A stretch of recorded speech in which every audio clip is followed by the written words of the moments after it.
An American businessman took a vacation to a small coastal Mexican village on doctor's orders. Unable to sleep after an urgent phone call from the office the first morning, he walked out to the pier to clear his head. A small boat with just one fisherman had docked, and inside the boat were several large yellowfin tuna. The American complimented the Mexican on the quality of his fish. "How long did it take you to catch them?" the American asked. "Only a little while," the Mexican replied in surprisingly good English. "Why don't you stay out longer and catch more fish?" the American then asked. "I have enough to support my family and give a few to friends," the Mexican said as he unloaded them into a basket. "But what do you do with the rest of your time?" The Mexican looked up and smiled. "I sleep late, fish a little, play with my children, take a siesta with my wife Julia, and stroll into the village each evening, where I sip wine and play guitar with my amigos. I have a full and busy life, senor." The American laughed and stood tall. "Sir, I am a Harvard MBA and can help you. You should spend more time fishing, and with the proceeds, buy a bigger boat. In no time, you could buy several boats with increased haul. Eventually, you would have a fleet of fishing boats." He continued. "Instead of selling your catch to the middlemen, you would sell directly to the consumers, eventually opening up your own cannery. You would control the product, processing, and distribution. You would need to leave this small coastal fishing village, of course, and move to Mexico City, then to Los Angeles, and eventually New York City, where you could run your expanding enterprise with proper management." The fisherman asked, "But senor, how long would all this take?" To which the American replied, 15 to 20 years, 25 tops. "But what then, senor?" The American laughed and said, "That's the best part. When the time is right, you would announce an IPO and sell your company stock to the public and become very rich. You would make millions." "Millions, senor? Then what?" "Then you would retire and move to a small coastal fishing village where you would sleep late, fish a little, play with your kids, take a siesta with your wife, and stroll to the village in the evenings where you could sip wine and play your guitar with your amigos." Hello, and welcome back to the Blueprint Journal, and I'm your host, Zach. The Blueprint Journal is a podcast that aims to mainstream independent thinking, highlight individual successes and failures, and share practical knowledge to achieve your version of success. Throughout this podcast, my focus will be documenting the journey through entrepreneurship rather than spotlighting the byproducts of achieving great success. I want to thank you all for tuning in to this podcast today, and I also hope you enjoy it. Yo. What is going on, folks? What is going on? We have made it, man. Officially, we made it to the end of the book. Everybody that's been following this little mini series that I've been putting together, man, thank you all so much for tuning in. You know, I've really enjoyed breaking this book down into these parts for you all. Allowed me to really digest this information and give you guys some value outside of the book. Give you guys all the highlights and things that stood out to me the most. But as always, man, thank you all for tuning in. Anybody that's new to the podcast, man, welcome. I'm your boy, Zach, man. We're going to be talking about a lot of great things, including entrepreneurship, mindset, the journey. We're going to have people on the podcast. I mean, you guys heard my boy Kel on 2 podcasts ago, man. If you guys enjoyed that one, let me know as well. I really enjoyed that conversation, and I'm really looking forward to our next guest that's going to be coming on the show as well. So you guys stay tuned for that. But that intro that I've read to you guys was actually on page 252. I took it straight out of chapter 14 in the 4-Hour Work Week, which is in this series. And what did I learn from that story? And what did I get out of it for real? The first thing is I learned that, one, you need to be humble because the Mexican fisherman clearly already knew where the American was going with this story. You know, he was super humble. He didn't say anything to brag about where he has been.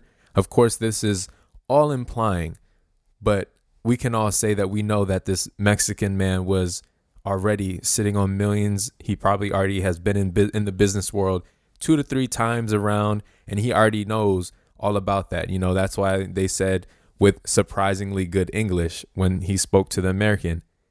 And what I found funny is how you could tell, you can feel that American at the end kind of start to understand what the Mexican was talking about. You know what I mean? The Mexican understood after a while that what matters most to him is a quality life. And that's what I really got out of this entire section of liberation. You know, there's another quote inside this book that says, just because something has been a lot of work or consumed a lot of time doesn't make it productive or worthwhile. And I really feel like that's important to get, because after you define your fears, define your goals and all of that, you eliminate things from your life that are taking up time so you can be productive. Then you learn to automate your life and automate your business, automate your workflow. You're going to have all of this time to do other things. But see, the important thing that I've learned, even through my own journey, is that life is not just about working all the time. You know, yes, the goal is to minimize how much you're working and maximize how much you're making. Everybody wants to do that. That's just capitalism at its finest, honestly. But the important part about life is spending quality time doing things that actually matter to you. So whether it be part of your business, great, but be well-rounded at the end of the day. Most people have families. If you don't have a family, I'm sure you have friends that care about you. Being social, caring for other people, being generous, you know, being a humanitarian. These things are really important. So something that I really got out of this was just being able to liberate yourself from just the norms, you know, for a while. Just from my own personal experience, when I left the 9 to 5, I started working a 9 to 5 again in my own business. And it took me a while for me to understand, yo, you're not leaving a 9 to 5 to start another 9 to 5. Like, that's not the goal. So because of this book, I started to create a lot of boundaries in my life. So now I do not work past like 11:30 in the morning. My work starts around 8 and I finish at 11:30. Anything else that's not critically important for me to do can wait, or I'll have somebody else on my team take care of it. But I only make sure I take care of the most important things. And that in itself is liberating me to enjoy the rest of my life. It's kind of forcing me to enjoy my life. So I go on walks. I talk to friends. I'm on the phone. Like, I'm doing things that I didn't think I would have time to do with my, quote, busy schedule. But I do have this time to do that. You know, I have time to travel. I mean, unfortunately not right now because we're in a pandemic. But I have time to think about these things and actually enjoy my life how it should be enjoyed. Granted, yes, it took a long time to get to this point, but anybody can do this. And I really feel like it's important for people to start to understand that when you get to this stage in your business where you can actually liberate yourself from having to work 100 hours a week, you have all this time. And you honestly, like, personally, I'm such a workaholic that I'm going to start thinking like, oh, am I being lazy? Like, I need to do something. I need to do this. I need to do that. Like, even inside this book, in this section, he had like a bunch of questions, stuff that I even asked myself. There's 6 questions. He said, am I really just doing this to be more free and lead a better life? Or am I just lazy? That is literally one of the questions I had. I was like, wait, I have all this time now. I should be doing more. No, not necessarily, you know? The second one was, did I quit the rat race because it's bad, or just because I couldn't hack it? Did I just cop out? You know, for me, I couldn't even agree with that one because I never really liked working for other people in general. And I hated the fact that I would be stuck in traffic when I'd much rather just be doing something completely else, or stuck on the train. Like, I hated that. The third question was, is this just as good as it gets? Perhaps I was better off when I was following orders and ignorant of the possibilities. It was easier, at least. Yeah, see, I couldn't agree with that at all. Just because I hate taking orders from people that just are annoying, to be honest. Like, and I find a lot of people annoying. People who don't seem to have ambitions and passion, I feel, are annoying people just to me, because come on, man. Like, everybody has an ambition, and don't put your frustrations on me because you're not pursuing yours, you know? And that's the type of mindset I had when I was working for everybody. You know, I could tell that these people are going to be stuck here for the rest of their life, but I'm young and they see I'm ambitious and they know that even if I leave, I can restart my life. You know, I've been working at jobs for 3-4 years and I can just on a drop of a dime leave, and it wouldn't matter to me because it's not like I had anything holding me down. You know, I don't have children. I don't have crazy rent or utilities. I don't have to worry about all of those things. Well, I mean, rent and utilities, of course, but I mean, at the end of the day, I don't have to be tied down to anything. You can still live in the same apartment, but I'm not worried about, oh, my kids need to eat or this or that. I'm not worried about those things. Am I really successful or just kidding myself? You see, success is a pretty interesting topic to even talk about. And I mean, we could do a whole podcast on my idea of success. But see, Earl Nightingale in The Strangest Secret, he actually defines success pretty interesting. And I'm going to actually just read you exactly how Earl Nightingale defines success because I thought it was the best way to define it. We talked about this in the episode that I did with Kel, so check that one out as well. But Earl Nightingale defines success as the progressive realization of a worthy goal or ideal. And the reason why I feel like that is very important to understand and to know as for any entrepreneur is just because if you see people with millions and Lambos and, you know, Tesla Model S's, P100Ds, all of these things, that for some reason, a lot of people associate that with the success. People associate the material as the way of defining if you're successful or not. No, the only reason why you're able to get that is because you pursued that goal. You pursued something that you thought was worth it, and it proved to be worth it. So the actual journey itself is the success. I know how cliche and corny that sounds, but it is the journey. It is not the destination at the end of the day. If you have a destination in mind, like Stephen Covey said, begin with the end in mind. If you already know where you're going, you're already successful the moment you start pursuing that. The moment you get there, you're going to most likely want to have another goal. You're going to most likely want to do something new.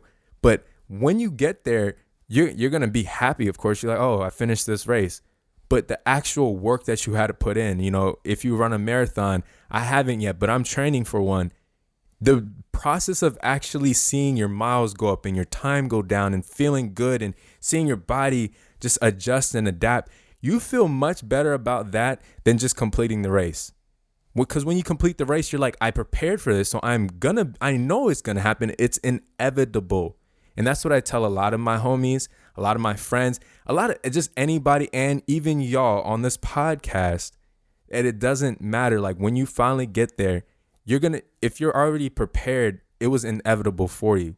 You know, so basically success is inevitable. If you have a predefined end goal, clear enough for you to be able to pursue it and be able to pivot and adjust just so you can get to that end goal, you're going to be successful regardless. So people think, oh, I need to get this, I need to get that to look successful. As you heard from the very beginning of this podcast, the Mexican fisherman, I'm just assuming he probably looked real mellow, like he looked real vanilla, very chill. And this American businessman, Harvard MBA, thought he knew much better than this guy. Clearly not. So another one of the questions that he put in here was, have I lowered my standards to make myself a winner? Are my friends, who are now making twice as much as 3 years ago, really on the right track? And you see, I've talked about this before and I'll continue to talk about it because people need to stop worrying about what other people are doing. It's cool to be able to see it, you know, and I have my own reserves about social media and all that stuff. But we're all running our own race. We're all having our own life experience. Nobody's having the exact same experience as anybody else. We might have very similar experiences. That's what mastermind groups are for. That's what accountability partners are for. Peak performance partners. But nobody is in the same path, same track. It doesn't matter if they're the same exact age. Twins don't even have the exact same thing going on at the exact same time. So when other people are starting to compare themselves with their friends and their peers and their brothers and their sisters and all of that, I can already tell just based on that conversation personally that you're not even focused on what you're supposed to be doing as an individual.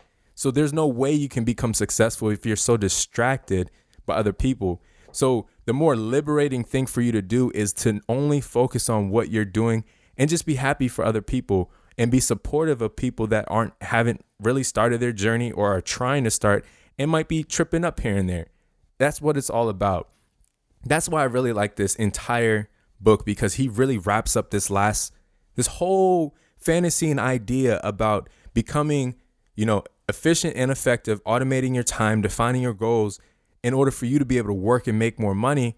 But at the same time, he also understands, Tim Ferriss very, very much so understands that life is not just about work. It's about being well-rounded. He gives little stories, and one of the first stories was his own story at the very beginning. I'm going to read it to you guys so you guys understand what I'm talking about. My hands were sweating again, staring down at the floor to avoid the blinding ceiling lights.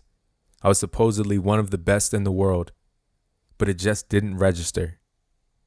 My partner Alicia shifted from foot to foot as we stood in line with 9 other couples, all chosen from over 1,000 competitors from 29 countries and 4 continents.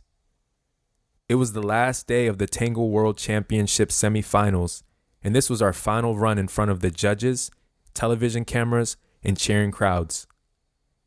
The other couples had an average of 15 years together. For us, it was the culmination of 5 months of nonstop 6-hour practices. And finally, it was showtime. How are you doing? Alicia, a seasoned professional dancer, asked me in her distinctly Argentine Spanish. Fantastic. Awesome. Let's just enjoy the music. Forget the crowd. They're not even here. That wasn't entirely true. It was hard to even fathom 50,000 spectators and coordinators in La Doral, even if it was the biggest exhibition hall in Buenos Aires. Through the thick haze of cigarette smoke, you could barely make out the huge undulating mass in the stands, and everywhere there was exposed floor, except the sacred 30-foot by 40-foot space in the middle of it all. I adjusted my pinstripe suit and fussing with my blue silk handkerchief until it was obvious that I was fidgeting. Are you nervous? I'm not nervous. I'm excited. I'm just going to have fun and let the rest follow. Number 152, you're up. Our chaperone had done his job, and now it was our turn.